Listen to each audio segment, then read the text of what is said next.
알렉스 헤일리의 소설인 뿌리의 주인공 쿤타 킨테는 자신의 그 아프리카식 이름을 지킴으로써 자신의 정체성을 유지하려고 지키려고 애를 썼습니다. 뿌리와 연관되어진 박경리의 토지의 주인공이 되는 최서희는 일제 강점기 속에서 몰락한 자신의 집안을 다시 세우면서 그 모습을 통해서 저자는 한국인의 정체성을 지키려는 모습을 작품 가운데서 표현하고 있습니다. 오늘 창세기 26장의 말씀에 보면 자기의 이름을 지키거나 혹은 한국인으로서의 어떤 정체성을 지키는 것이 아니라 성도로서의 하나님의 백성으로서의 신앙의 정체성을 지키기 위해서 신앙의 뿌리를 찾고 몸부림치는 이삭이라는 한 사람을 우리가 발견할 수가 있습니다. 그 과정 속에서 많은 억울함과 서러움을 겪기도 했습니다. 이삭은 낯선 그랄 땅에서 외지인이라는 이유로 힘없이 핍박받고 삶의 생명줄과 같은 그 우물, 목축을 하는 사람에 있어서의 생명줄인 그 우물을 연거푸 계속해서 빼앗겨야만 했습니다. 이삭은 정당한 노력을 통해서 자기의 일터를 꾸려나갔지만 그 땅의 블레셋 사람들은 이삭이 잘 되는 것을 시기하고 미워하여서 우물을 모두 흙으로 메워버리고 급기야는 우리를 떠나라 하면서 그와 그의 모든 생업의 터전을 그의 삶에서 그 땅에서 쫓아내버렸습니다. 억울하죠. 이삭의 입장에서는 서럽습니다. 외지인이 나는 이유 하나 때문입니다. 그런데 그의 억울함과 서러움은 여기서 끝나지 않았습니다. 이삭은 그랄 골짜기로 내려갔습니다. 17절 말씀에 보면 이삭이 그 곳을 떠나 그랄 골짜기에 장막을 치고 거기 거류하였다 그랬습니다. 그랄 골짜기는 비가 올 때는 물이 흐르지만 평소에는 메마른 땅의 특징을 갖고 있는 와디 지형이 참 많습니다. 그래서 그곳은 메마르고 척박한 땅이고 따라서 일하기에는 고된 현장, 삶에 있어서는 고된 현장입니다. 이삭은 그런 그랄 골짜기에서 또다시 우물을 팠습니다. 파지 않으면 안 되니까요. 그렇게 생존을 위해서 고된 노동을 감수하면서 새로운 우물을 팠음에도 불구하고 블레셋 사람들은 그곳까지 찾아와서 여기도 우리 땅이니까 이 우물도 우리 것이다라고 억지를 부려 빼앗습니다. 정당한 노력의 결과물을 힘의 논리에 의해서 무참히 빼앗겨야만 했던 서러움과 억울함의 그 현장이 바로 우물의 이름인 에색, 신나라는 그 이름에 담겨 있습니다. 하지만 이삭은 우물을 빼앗기는 억울함과 서러움 속에서도 주저하지 아니하고 포기하지 않고 또다시 일어나서 다른 장소로 옮겨서 우물을 팠습니다. 이번에 판 우물의 이름은 르호봇이라고 지었습니다. 그 이유는 23절의 말씀처럼 넓고 광대한 공간으로서 이제 22절의 말씀처럼 목축 사업도 잘 되고 번창했기 때문입니다.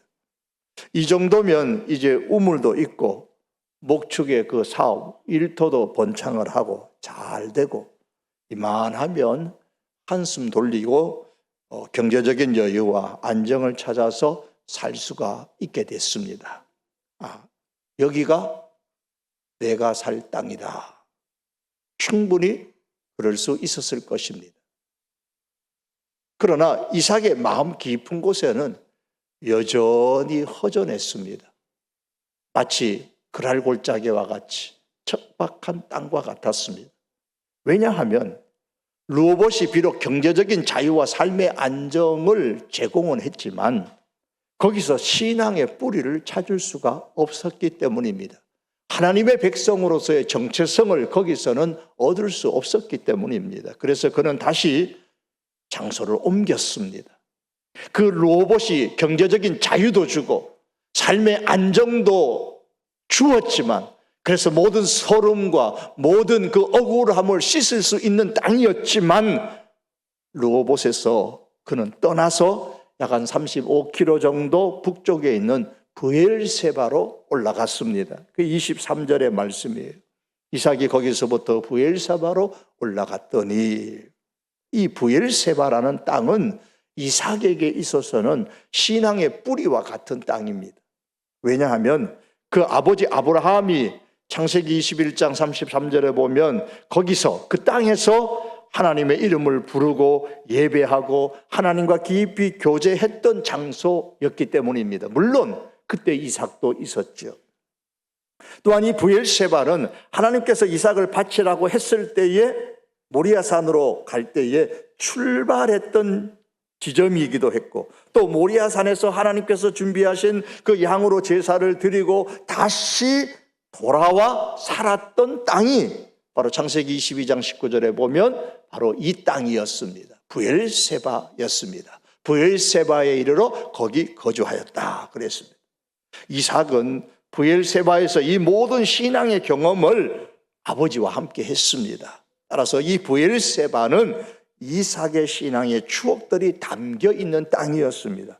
또한 그랄 땅이 블레셋 땅인 반면에 브엘세바는 가나안 땅의 최남쪽의 경계선 안에 있는 하나님의 약속하신 땅이었습니다. 이스라엘의 전체 영토를 표현할 때에 후일에 단에서 브엘세바까지라는 표현을 썼습니다. 단은 이스라엘 땅의 북쪽의 경계, 브엘세바는 남쪽의 경계 지점입니다. 가나안 땅이 약속의 땅, 언약의 땅이므로 이 브엘세바는 약속의 땅, 언약의 땅이 끝나는 그 경계점 안에 있었던 겁니다. 따라서 브엘세바에 왔다라는 말은 하나님의 언약이 있는 경계선 안으로 이삭이 들어왔다라는 뜻입니다. 이 모든 정황을 종합해 보면 이삭이 브엘세바로 왔다는 것은 신앙의 뿌리를 찾아간 행동이다라고 볼 수가 있습니다. 삶이 안정되고 사업이 성공하는 르호봇과 같은 환경에 도달하게 되면 거기서 멈추려는 경향이 우리들에게는 있습니다. 신앙이 있더라도 말입니다. 자, 이만하면 됐다, 이렇게 살면 된다, 그렇게 생각을 하죠. 그러나 우리 성도에게 있어서 중요한 장소는 르호봇이 아니라 하나님의 약속이 있는 브엘세바입니다. 그러므로 성도로서 우리는 르호봇의 그 성공, 르호봇의 경제적인 그 안정, 여유, 거기에 우리가 안주하지 말고 나만의 브엘세바까지 올라가서 신앙의 뿌리를 찾고 성도로서의 자기 정체성을 지킬 수 있어야 합니다. 이삭이 신앙의 뿌리를 찾아 자신의 신앙의 정체성을 지키려고 브엘세바에 왔을 때에 그 브엘세바에서 세 가지 일이 일어났습니다. 그 첫 번째로는 하나님께서 나타나셔서 임재하셔서 언약을 재확인시켜 주셨습니다. 이 사건은 이삭으로 하여금 신앙의 뿌리를 찾아서 그의 신앙 정체성을 재확인시켜 주신 사건입니다. 24절입니다. 그 밤에 여호와께서 그에게 나타나 이르시되 나는 내 아버지 아브라함의 하나님이니 두려워하지 말라. 내 종 아브라함을 위하여 내가 너와 함께 있어 내게 복을 주어 내 자손이 번성하게 하리라 하신지라. 하나님께서 이삭에게 나타나셔서 두려워하지 말아라 그러면서 그에게 말씀하시죠. 이삭이 지금 두려워하고 있었다는 거예요. 비록 약속의 땅에 오기는 했지만 그건 하나님과 이삭의 관계에서만 약속의 땅일 뿐이지 현실은 그 땅은 여전히 가나안 땅이잖아요. 또한 이삭은 여기에서 그냥 외지인일 뿐입니다. 특별히 이 브엘세바가 가나안 땅의 영역 속에 있기는 했지만 그 당시에 정세는 블레셋 왕 아비멜렉이 통치하는 영향권 안에 있었던 땅이었습니다. 그러니 그랄에서와 같이 여기서도 억울함과 서러움을 당할지도 모릅니다. 아비멜렉 때문에. 따라서 이삭이 두려워하는 것은 당연합니다. 그런 이삭의 상황과 마음을 아시는 하나님께서 이삭에게 오셔서 두려워하지 말라라고 하면서 두려워하지 않아도 될 이유를 3가지를 주십니다. 그게 24절 하반절의 말씀이에요. 함께 있겠다. 내게 복을 주어 자손이 번성하게 하겠다. 함께 있겠다. 복을 주겠다. 자손이 번성하겠다라는 약속을 하셨습니다. 이것은 아브라함에게 주셨던 언약이에요. 언약의 내용입니다. 함께 있겠다는 약속은 가장 쉽게 해석하면 하나님이 보호자가 되어 주겠다라는 뜻이에요. 복을 주겠다는 약속의 핵심은 하나님이 이삭의 하나님이 되셔서 공급자가 되어 주시겠다는 약속입니다.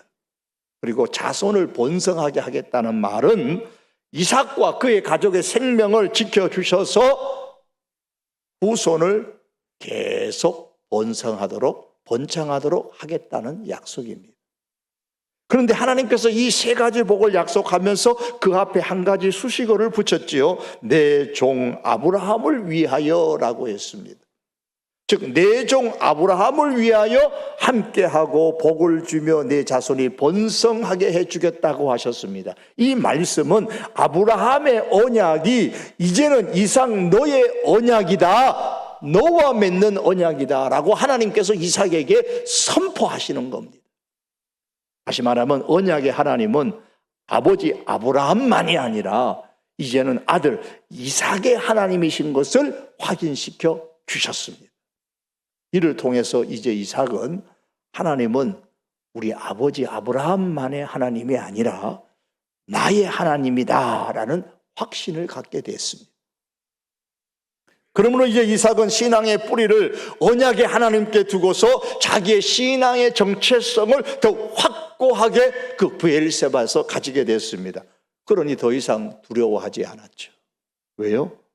비록 여전히 삶의 환경은 외지인의 삶이지만, 여전히 아비멜렉의 통치권의 영향 아래 있지만 하나님의 약속 안에 언약의 하나님이 나의 하나님이라는 확신이 생겼기 때문입니다.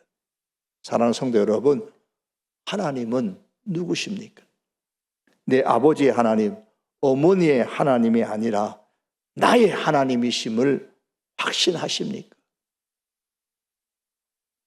부모님의 신앙이 분명하게 내게로 계승이 되었습니까? 믿음의 1세대라면 분명히 내 신앙 속에 하나님이 나의 하나님이다라는 그 확신이 있으십니까? 신앙의 계승자가 된다는 것은 신앙의 뿌리를 찾는 것이고 성도의 영적인 정체성을 확립하는 겁니다. 이런 말이 있습니다.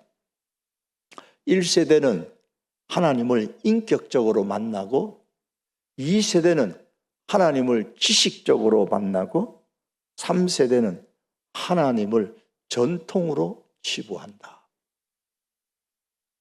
신앙의 계승이 참 힘들다라는 거예요. 나라와 민족을 넘어서서 신앙을 잘 계승한다는 게 참 힘들어요. 이 신앙의 계승자가 된다는 것은 전통의 신앙 아니고 지식적인 신앙도 아니고 인격적인 신앙을 계승한다라는 말입니다.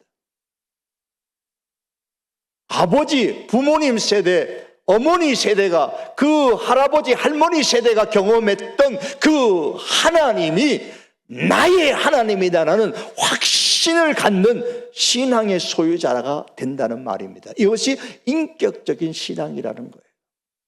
이런 인격적 신앙의 계승자가 될 때에 비로소 부모님이 받은 은혜가 내게로 흘러 현재 나의 삶에서 능력으로 나타나게 됩니다. 아프리카 나이지리아의 이보족이나 케냐의 스쿠바족 속 등과 같은 이 아프리카 부족에게 유래되어져 오는 속담이 하나 있습니다. 한 아이를 키우려면 온 마을이 필요하다. 한 아이를 키우려면 온 마을이 필요하다. 한 아이가 올바르게 성장하기 위해서는 부모의 노력뿐만이 아니라 주변의 이웃이나 친척이나 또 학교의 선생님이나 이 공동체 전체의 관심과 책임이 필요하다라는 말입니다. 이 속담을 신앙에 적용해 본다면 이렇게 말할 수 있을 겁니다. 한 아이의 신앙을 지키려면 온 세대의 눈물이 필요하다.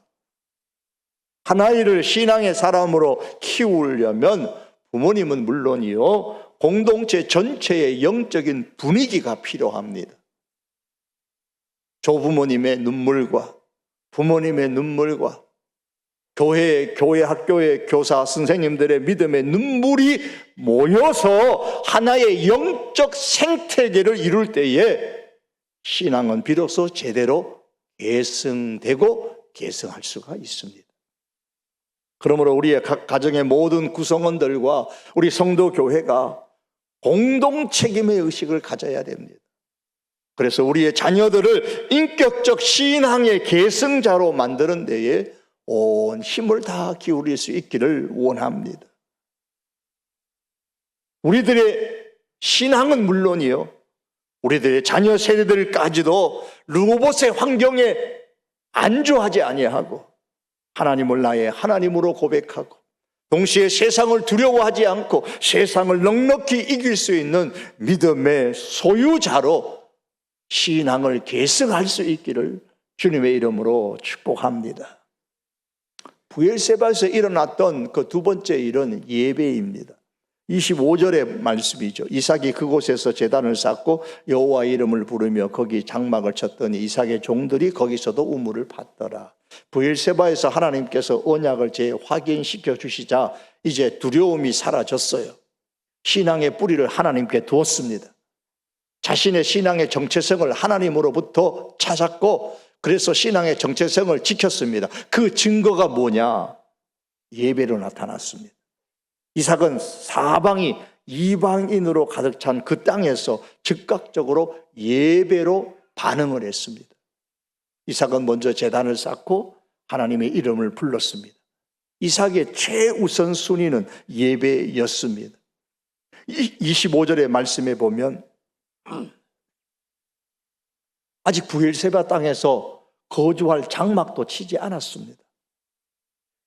그 양들과 가축들을 잘 먹일 수 있는 우물도 아직 파지 않았습니다. 우물도 파기 전에, 장막도 치기 전에 먼저 제단을 쌓고 하나님의 이름을 불렀습니다. 예배를 최우선 순위에 둔 것입니다. 하나님이 나의 보호자고 하나님이 나의 공급자이시고 하나님이 나와 내 가족의 생명을 지켜주시는 언약의 하나님이시다라는 확신을 했기 때문에 여기에 신앙의 뿌리를 내리고 자신의 정체성을 지켰기 때문에 이삭에게는 장막보다 우물보다 예배가 더 중요했던 겁니다. 사랑하는 성도 여러분, 장막이나 우물보다 제단이 먼저입니다.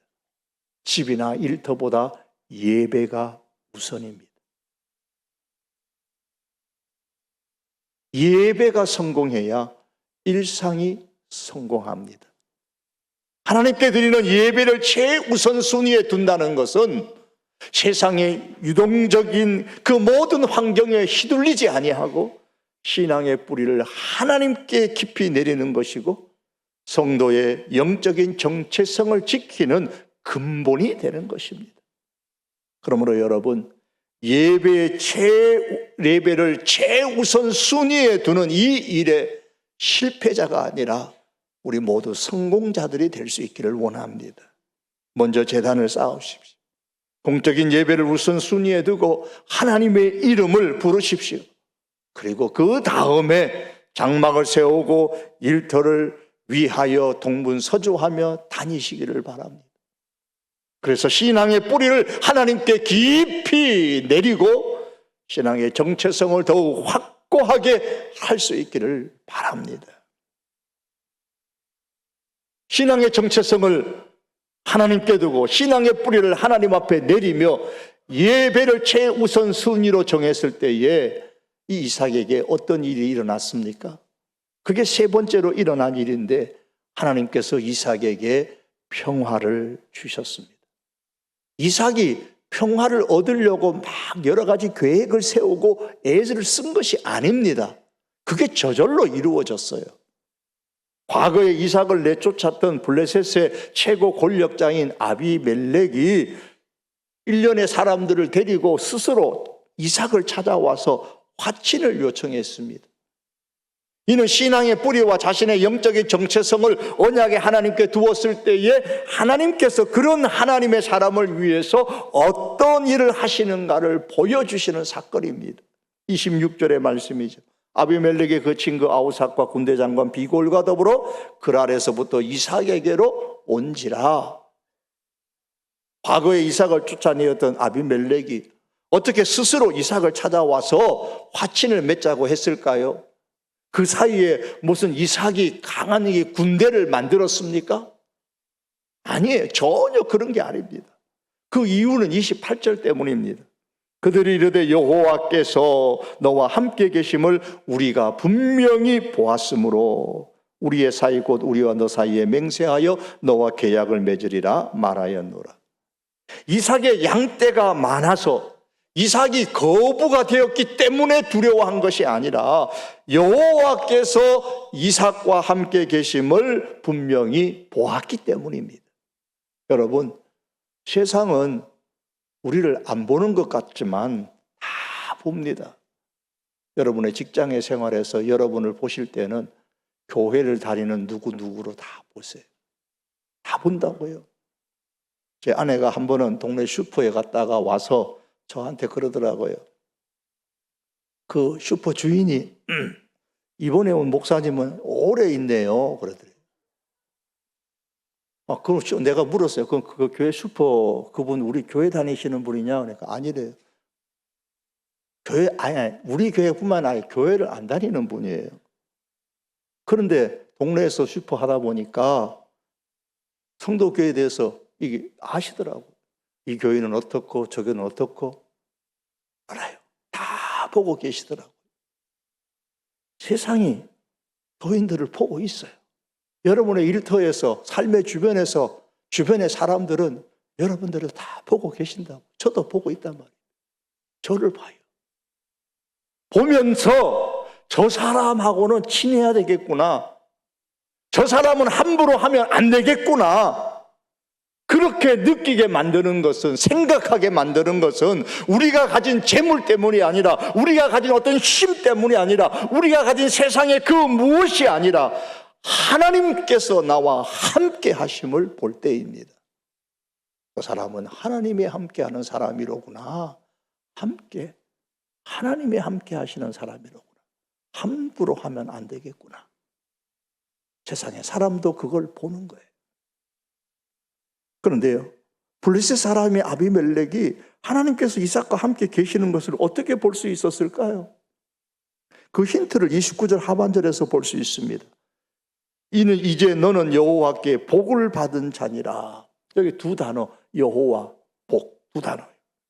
이삭이 복을 받은 사람이라는 사실을 아비멜렉이 분명히 보았단 말이에요. 흉년의 때에 100배의 결실을 얻는 것을 보았습니다. 12절에서. 그리고 골짜기에서 우물을 팠는데도 불구하고 파는 곳마다 물이 터져 나오는 것도 보았습니다. 그것을 보고 야, 저 사람은 참 복 있는 사람이네. 그렇게 인식을 했다는 거예요. 그런데 100배의 수확을 거두는 복을 얻었을 때에는 오히려 시기하고 미워했었어요. 우물을 팔 때마다 물이 솟아나는 것을 보고 그냥 쫓아가가지고 그 우물을 메어버리고 아예 그 땅에서 못 살도록 쫓아내버리고 빼앗아버렸습니다. 그런데도 이삭은 끝까지 자기 것을 지키려고 하지 않고 또 다른 곳으로 가고 또 다른 곳으로 가고 그러면서 우물을 계속 팠는데 이삭이 파는 우물마다 물이 솟아나오는 겁니다. 아비멜렉의 입장에서 볼 땐 이게 퀘션 마커예요. 이게 수수께끼입니다. 계속 핍박하고 했는데도 불구하고 오히려 번성하는 그 이삭의 모습을 보고 분명히 복은 받은 사람인데 참 신기하다. 저 사람은 어떤 사람이기에 저토록 복을 받은 사람일까? 의구심이 들었을 겁니다. 그런데 한 가지 비결을 알았습니다. 제단을 쌓고 하나님의 이름을 부르는 것을 보았습니다. 그렇구나. 브엘세바에서 이 이삭이 두려워가지고 몰래 숨어서 남이 안 보는 그 밤에 아주 이른 새벽에 하나님께 제단 쌓고 하나님의 이름을 불렀던 게 아닙니다. 왜 이삭은 흉년의 때에 100배의 수확을 거뒀을까? 왜 저 사람은 우물을 팔 때마다 물이 솟아났을까? 몰랐는데 그저 복 있는 사람이라고만 생각했는데 아하, 보니까 저 이삭이 제단을 쌓고 하나님의 이름을 부르는 것을 보고서 그 수수께끼가 풀렸습니다. 이삭은 하나님의 이름을 부르는 사람이구나. 그래서 하나님께서 이삭과 함께 하셨고, 그래서 100배의 수확을 거둔 것도 하나님께서 해주신 것이고, 우물을 팔 때마다 물이 솟아난 것도 하나님께서 해주신 것이로구나, 이 사실을 깨달아 보게 된 겁니다. 그래서 말합니다. 하나님이 너와 함께 하는 것을 우리가 봤다. 너는 여호와께 복을 받은 자다. 이렇게 말하게 된 겁니다. 결국 이삭이 예배의 사람인 것을 보고 아비멜렉은 하나님이 이삭과 함께 하신다는 사실을 깨닫고, 저런 사람과 다투지 않는 것이 좋겠다, 저런 사람을 내 편 만드는 것이 좋겠다. 그래서 직접 이삭에게 찾아와서 화친 조약을 맺어달라, 이렇게 요청을 했던 겁니다. 그렇습니다. 세상은, 우리 성도들이 세상과 똑같은 방식으로 머리를 맞대고 싸워 이기려고 할 때가 아니라, 신앙의 뿌리를 하나님께 두고 하나님을 예배하며 그 신앙의 정체성에 근거해서 묵묵히 우리가 살아가는 삶의 현장에서 착한 행실을 보일 때, 예배와 착한 행실을 보일 때에 그들이 하나님을 보게 됩니다. 성경은 성도를 일컬어서 세상의 빛이라 그랬죠. 마태복음 5장 14절에 보니 너희는 세상의 빛이라, 산 위에 있는 동네가 숨기지 못할 것이요. 이어서 성도가 세상의 빛이라고 말씀하신 이유를 이렇게 16절에서는 말씀합니다. 이같이 너희 빛이 사람 앞에 비치게 하여 그들로 너희 착한 행실을 보고 너를 칭찬하는 것이 아니라 하늘에 계신 너희 아버지께 영광을 돌리게 하라라고 명령하셨습니다. 사랑하는 성도 여러분, 예배의 사람입니까? 그렇다면 이제는 세상의 빛으로서 신앙의 정체성을 지키며 착한 행실을 보여드리며 살아가십시다. 아비멜렉의 마음이 돌아선 것은 이삭의 부나 이삭의 능력이 아니라 이삭을 책임지는 하나님을 그들이 목격했기 때문이듯이, 세상이 보는 것은 우리가 세상에서 가진 그 어떤 것이 아니라 우리가 믿는 하나님이십니다. 이런 면에서 성도는 하나님의 편지입니다. 성경이 그렇게 말씀하죠. 고린도후서 3장에 이르기를 너희는 우리의 편지라, 우리의 마음에 썼고 뭇사람이 알고 읽는 바라 그랬습니다. 뭇사람이 알고 읽는 바라, 이 표현처럼 세상의 뭇사람들은 읽습니다. 뭘 읽느냐? 성경책을 읽는다는 말이 아니라 성도인 우리들의 삶을 읽는다, 그 말입니다. 우리의 착한 행실을 읽는다라는 말입니다. 이를 읽고서 하나님이 함께 하시는 우리를 보게 될 것입니다. 그러므로 성도 여러분, 우리 모두가 그리스도의 좋은 편지가 되어 세상의 믿음에 선한 영향을 끼쳐 화평을 이루는 하나님의 백성이 될 수 있기를 주의 이름으로 축복합니다. 말씀을 이제 맺기를 원합니다.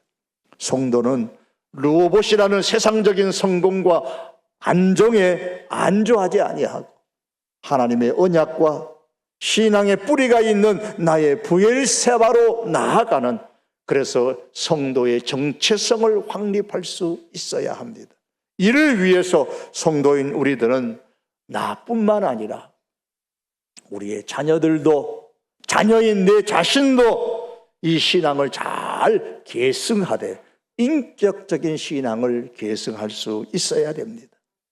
더 나아가서 삶의 터전이나 일터의 안정을 구하기 전에 그것을 우선하는 삶이 아니라 하나님께 제단을 쌓고 예배드리는 삶의 최우선 순위를 지켜 나아갈 수 있기를 바랍니다. 이렇게 나아갈 때에 하나님께서는 하나님께 신앙의 뿌리를 깊이 내려 하나님을 나의 하나님으로 인격적으로 확신하고 이를 참된 예배의 삶으로 증명하는 우리들을 바라보시면서 우리의 가정과 우리의 삶과 일터에 화평의 은혜를 주실 줄 믿습니다. 주님이 주시는 이 은혜를 받아서 우리의 삶의 현장에서 믿음의 선한 영향력을 끼치며 살아갈 수 있는 저와 여러분의 삶이 되기를 주님의 이름으로 축복합니다. 기도드립니다.